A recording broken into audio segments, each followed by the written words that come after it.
January 26, 1945. The Colmar Pocket, France. If hell freezes over, it looks exactly like the Alsace region in the winter of 1945.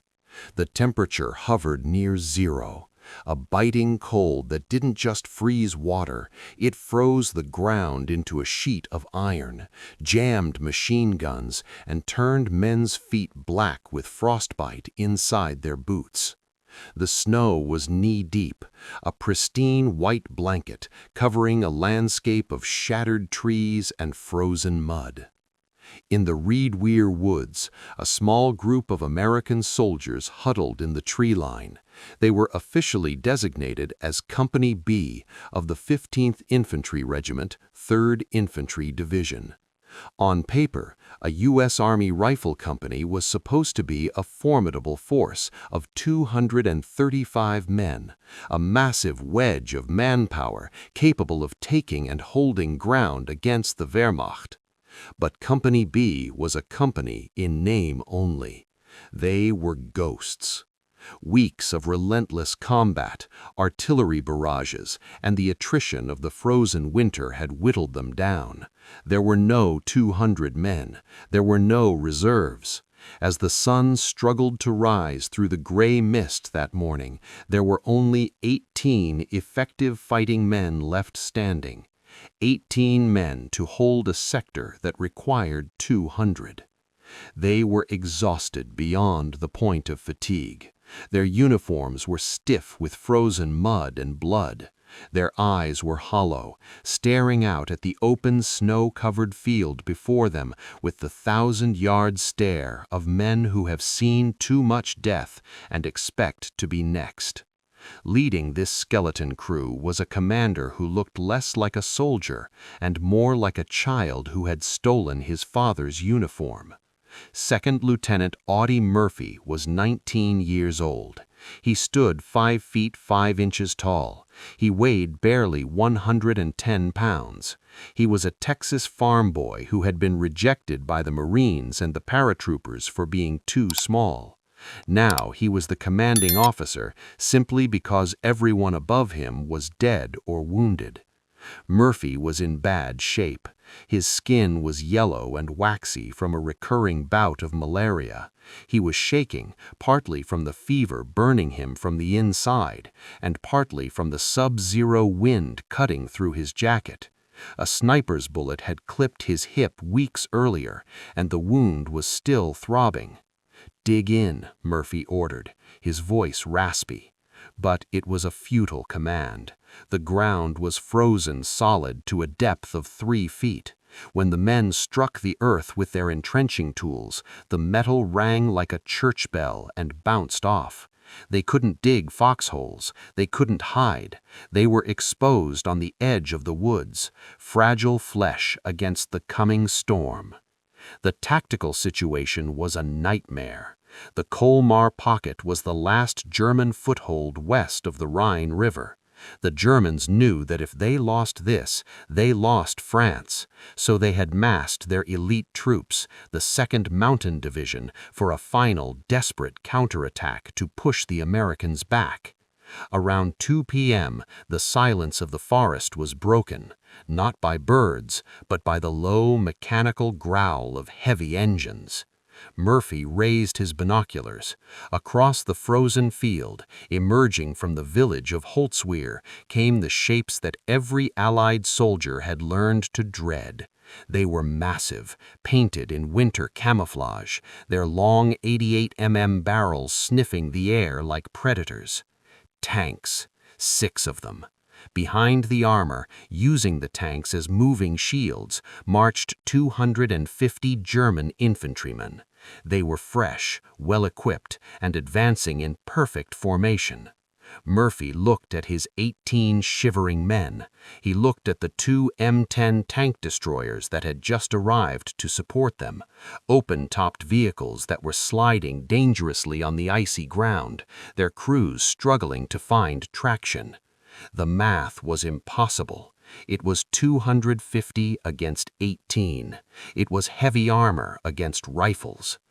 "Get ready," Murphy whispered, checking the bolt of his M1 carbine. He didn't know it yet, but the boy from Texas was about to step out of the tree line and into history. The ghosts of Company B were about to witness a miracle. The Germans were coming to crush a company, but they were about to run into a one-man army. The earth trembled first. It wasn't a subtle vibration. It was a rhythmic, grinding shudder that traveled through the soles of the boots of the 18 men of Company B. At 2 p.m. on January 26, 1945, the trap at Holtzwihr was sprung. Lieutenant Audie Murphy, standing near a lone tree at the edge of the clearing, raised his field glasses. Through the freezing mist, the shapes materialized. They were monsters. 6 German panzer tanks, heavy, lumbering beasts painted in winter whitewash, were churning across the frozen field. Their tracks crushed the snow, leaving black scars of mud in their wake. But the tanks weren't alone. Behind them, using the steel hulls as mobile shields, marched 2 companies of German infantry, 250 men. They were the elite of the Wehrmacht, confident and well-equipped, moving with the discipline of a pack of wolves closing in on a wounded animal. Murphy lowered the glasses. He looked at his own defenses. He had no tanks. He had no air support. He had 2 M10 Tank Destroyers, lightly armored, open-topped vehicles that were already struggling for traction on the icy ground. "Hold your fire until they're close," Murphy shouted, his voice cracking against the wind. The M10s tried to maneuver. The driver of the first destroyer gunned the engine, trying to bring his 3-inch gun to bear on the lead German tank. It was a fatal mistake. The track spun uselessly on the sheet ice. The 30-ton vehicle slid sideways, helpless as a toy on a frozen pond, and lurched into a drainage ditch. It was stuck. The gun was pointing at the sky. It was useless. The second M10 tried to cover the retreat. It fired a round that bounced harmlessly off the sloped armor of the lead German tank. The German response was immediate and terrifying. The lead panzer stopped. Its turret rotated with a mechanical whine. The long 88mm cannon leveled out. Crack! The sound was deafening. The shell screamed across the field and slammed directly into the side of the second American tank destroyer. The explosion was catastrophic. The M10 didn't just break, it shattered. The impact killed the crew instantly. But the horror was just beginning. The shell had ignited the fuel tanks and the ammunition storage. Within seconds, the vehicle turned into a raging inferno. Flames leapt 20 feet into the air, black smoke billowing up to choke the gray sky. The heat was intense, melting the snow around the wreck in a widening circle. With their heavy support gone, the men of Company B were naked. The German infantry, seeing the American armor destroyed, surged forward. They began to fan out, their Mauser rifles and MP-40 submachine guns chattering. Bullets snapped through the trees, chipping bark and kicking up geysers of snow. Murphy knew the calculus of war. He looked at his 18 shivering, terrified men. If they stayed in these shallow, frozen foxholes, they would be overrun in 5 minutes. It would be a massacre. "Get back!" Murphy screamed, waving his carbine toward the deep woods behind them. "Pull back to the tree line! Go! That's an order!" His men hesitated. They were loyal. They didn't want to leave their lieutenant behind. "I said go!" Murphy roared, his small frame trembling with adrenaline. "I'll cover you." Reluctantly, the survivors of Company B scrambled out of their positions and ran for the cover of the dense forest, dragging their wounded with them. Murphy didn't run. He stood his ground at the forward command post, a shallow ditch where a field telephone was wired back to the artillery battalion headquarters miles away. He was now the only thing standing between 250 Germans and the collapse of the entire American line. He grabbed the receiver of the field telephone. "Battalion, this is Murphy. I need artillery support, and I need it close." The voice on the other end was frantic. "How close, Lieutenant? What are your coordinates?" Murphy looked out at the field. The German tanks were 300 yards away and closing. The infantry was swarming like ants. The burning M10 was just 10 yards to his right, a ticking time bomb of gasoline and high explosive shells that could detonate at any second. "Just keep the line open," Murphy said, his voice eerily calm. "I'm going to tell you exactly where to drop them." The Germans, seeing the Americans retreat, thought the battle was won. They accelerated, unaware that the small, solitary figure standing near the burning wreck wasn't surrendering. He was measuring the distance. The trap had been sprung, but the tiger hadn't caught its prey yet. The prey was about to bite back. The decision took less than a second. It was the kind of decision that separates the living from the dead, or perhaps the sane from the legendary. Lieutenant Audie Murphy was alone at the edge of the Holtzwehr woods. His men were retreating deeper into the trees, following his desperate orders. In front of him, the snow-covered field was alive with gray uniforms. 250 German soldiers were advancing, confident that the American resistance had broken. Behind them, the massive Tiger tanks crunched forward, their 88-millimeter guns hunting for targets. Murphy held his field telephone in one hand and his M1 carbine in the other. He had emptied his clips. He was out of ammunition. He was 19 years old, 5'5", and shaking with malaria. By all logic of warfare, he should have run. He should have melted into the forest and lived to fight another day. But Murphy didn't run. He looked to his right. 10 yards away, the M10 Tank Destroyer was burning. It had taken a direct hit from a German 88-millimeter shell just minutes before. It was a funeral pyre. The fuel tanks had ruptured, and gallons of high-octane gasoline were feeding a roaring fire that licked at the gray sky. Inside the hull, the ammunition, dozens of high-explosive shells, was cooking off. It was a bomb waiting to detonate. It was a burning coffin. But on top of the turret, untouched by the flames for the moment, sat a .50-caliber machine gun. "Stay on the line," Murphy shouted into the field telephone to the artillery battalion miles away. He dropped his carbine. He ran toward the fire. To the German infantry advancing across the field, the sight must have been hallucination. A small American soldier was sprinting toward the burning wreck. He wasn't running for cover. He was running into the inferno. Murphy scrambled up the icy, mud-slicked armor of the tank destroyer. The heat was scorching. It singed his eyebrows and dried the sweat on his face instantly.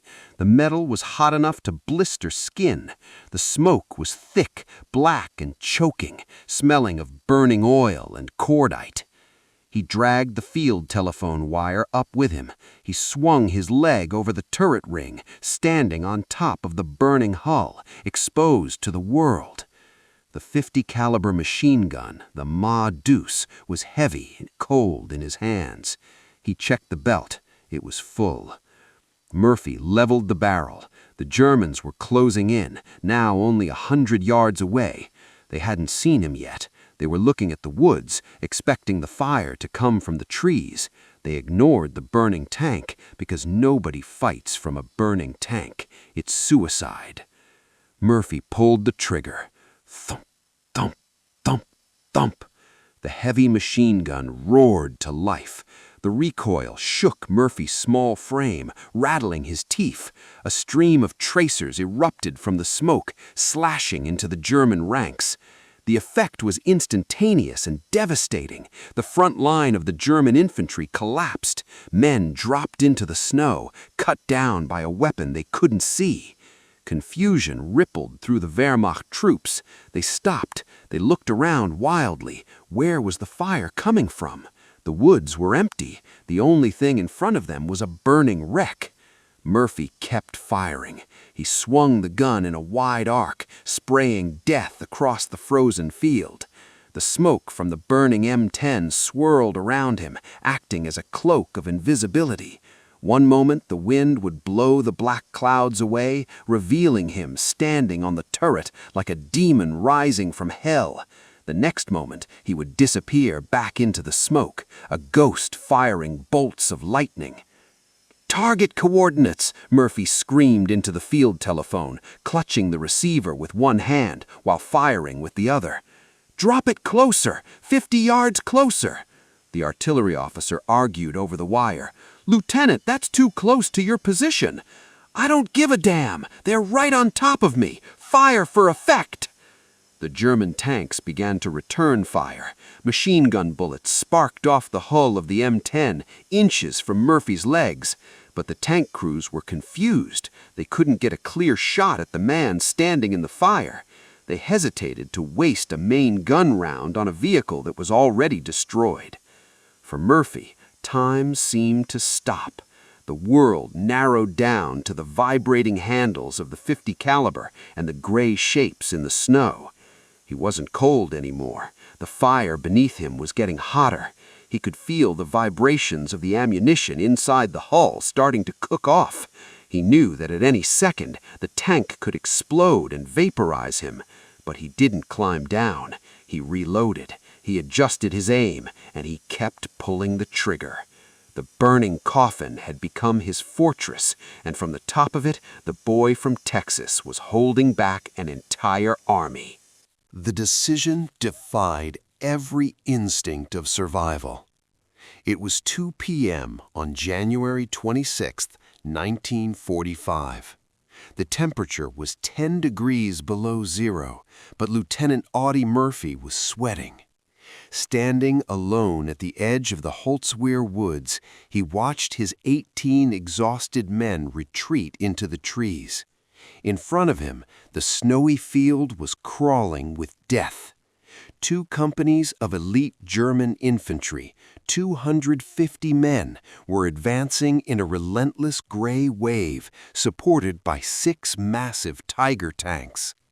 Murphy was out of ammunition. He was shaking from malaria. He was 19 years old. By all rights, the battle was lost. But 10 yards to his right, a burning metal skeleton offered a desperate, suicidal choice. It was the wreck of an American M10 Tank Destroyer. Minutes earlier, a German 88mm shell had slammed into its side, killing the crew and igniting the fuel tanks. Now it was a burning coffin. Gallons of high-octane gasoline were feeding a roaring inferno. Inside the hull, dozens of high-explosive shells were cooking off, the heat threatening to detonate the entire vehicle at any second. It was a bomb waiting to go off. But mounted on top of the turret, miraculously untouched by the flames, was a .50 caliber machine gun. Murphy dropped his empty carbine. He grabbed the receiver of his field telephone. "Hold the line," he snapped to the artillery officer miles away. Then he ran toward the fire. To the German soldiers advancing across the snow, the sight must have seemed like a hallucination. A solitary, small American soldier was sprinting toward the explosion.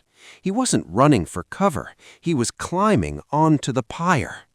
Murphy scrambled up the icy, mud-slicked armor of the tank destroyer. The heat was staggering. It seared his face and singed his eyebrows instantly. The smoke was thick, black, and oily, choking his lungs and stinging his eyes. He dragged the telephone wire up with him, swinging his leg over the turret ring and standing on the burning deck, exposed to the world. The metal beneath his boots was hot enough to blister skin. He could hear the hiss and pop of the ammunition inside the hull, a ticking clock counting down to his death. Murphy grabbed the handles of the Mad Deuce. The heavy machine gun was cold and heavy. He checked the belt. It was full. Murphy leveled the barrel. The Germans were closing in, confident, their rifles lowered as they scanned the tree line. They ignored the burning tank. In the logic of warfare, nobody fights from a dead tank. Murphy pulled the trigger. Thump, thump, thump, thump. The heavy gun roared to life, shaking Murphy's small frame. A stream of tracers erupted from the smoke, slashing into the German ranks. The effect was devastating. The front line of the German infantry collapsed, cut down by a weapon they couldn't see. Confusion paralyzed the Wehrmacht troops. They dropped into the snow. They looked at the woods. They looked at the sky. Where was the fire coming from? Murphy kept firing. The smoke from the burning M10 became his ally. It swirled around him, acting as a cloak of invisibility. One moment, he was a silhouette standing in the flames. The next, he disappeared into a black cloud, only for the tracers to emerge from a different angle. He was a ghost in the fire. "Battalion!" Murphy screamed into the field telephone, clutching the receiver with one hand while firing with the other. "I need artillery! Drop it on the infantry! They are in the open!" "Give us coordinates, Lieutenant!" the voice crackled back. "I'll give you coordinates," Murphy yelled, swinging the gun toward a squad of Germans trying to flank him through a drainage ditch. "Just keep the line open." The German tanks began to return fire. Machine gun bullets sparked off the hull of the M10, whining past Murphy's head. But the tank crews were baffled. They couldn't get a clear target on the man standing in the inferno. They hesitated to waste a main gun round on a vehicle that was already destroyed. Murphy didn't flinch. The fire was getting hotter. The flames were now licking around his legs. He knew that at any moment the tank would vaporize him. But as he reloaded the gun, Audie Murphy realized he had become the cork in the bottle. The burning coffin had become his fortress, and from its fiery ramparts he was holding back an entire army. The silence was sudden and deafening. For 60 minutes, the only sound in the frozen field outside Holzwer had been the rhythmic thump, thump, thump of the .50 caliber machine gun and the sharp crack of German return fire. Then the bolt of the heavy gun locked back. Empty. Lieutenant Audie Murphy pulled the trigger one last time. Nothing happened. He stood for a moment on the burning deck of the M10 Tank Destroyer, swaying with exhaustion. The smoke swirled around him like a shroud. Below his boots, the metal was groaning, warping under the intense heat of the gasoline fire. The ammunition inside was popping louder now, like popcorn in a skillet. The burning coffin was about to become a bomb. Murphy didn't climb down, he fell. He tumbled off the turret, hitting the frozen mud hard. His leg, bleeding from a shrapnel wound he had ignored for an hour, buckled under him. He scrambled away, limping, dragging himself through the snow toward the tree line where his men were watching in stunned disbelief. Seconds later, the M10 disintegrated. A massive explosion ripped the turret off, sending a plume of fire and steel into the gray sky. The blast knocked Murphy flat, but he was alive. He reached the edge of the woods. His uniform was soaked in blood and oil. His face was black with soot. He was shaking violently, not just from the cold or the malaria, but from the adrenaline crash. "Lieutenant?" Sergeant Weisfenning whispered, staring at him as if he were seeing a ghost. You're alive!" Murphy didn't answer. He didn't ask for a medic. He didn't ask for a blanket. He stood up, wiping the grime from his eyes. He looked back at the field. The German line was in chaos. The infantry, having lost their officers to Murphy's sniper-like accuracy with the machine gun, was wavering. The tanks, blind and unsupported, were pulling back. "They're breaking," Murphy rasped, his voice sounding like gravel. "Get the men up. We're going after them." The 18 survivors of Company B looked at their commander. He was barely standing, dripping blood into the snow. But if he could fight a tank company alone, they could follow him into hell. "Advance," Murphy ordered. It was the final psychological blow. The Germans, already terrified by the invisible army on the burning tank, saw the Americans emerging from the woods, screaming and firing. They broke. The elite troops of the Wehrmacht threw down their weapons or ran. The Americans retook the woods, clearing the sector that had almost been their grave. When the adrenaline finally faded, Murphy collapsed. He was carried to the aid station, protesting the whole way. But the true measure of what had happened came an hour later, inside a makeshift prisoner of war holding area. An American intelligence officer was interrogating a German Oberleutnant. The German was shaken, his arrogance gone. He kept looking toward the field where the smoking wreck of the M10 lay. Who was in the woods? How many men? A platoon? A company? "No," the American captain replied, lighting a cigarette. "Just one man, a lieutenant." The German stared at him, his eyes wide. He shook his head slowly. "That is impossible. We were hitting that tank with everything. The man on top, he was not human. He was a devil." Then the prisoner asked the question that would echo through history. Who was that maniac? Why didn't he die? The maniac was a 19-year-old farm boy who just wanted to protect his friends. Audie Murphy had killed or wounded 50 German soldiers. He had single-handedly stopped a tank assault. He had saved his company. For his indomitable courage and refusal to give an inch of ground, he was awarded the Medal of Honor. Years later, when asked why he had done it, why he had climbed onto a burning bomb to fight an entire army alone, Murphy gave a simple answer. He didn't talk about glory. He didn't talk about hate. He said, "They were killing my friends." The Battle of the Colmar Pocket was over. The legend of the American soldier had begun. And in the snow of Holzwer, the tracks of the German tanks were already being covered by fresh snow. But the memory of the ghost on the burning tank would never fade.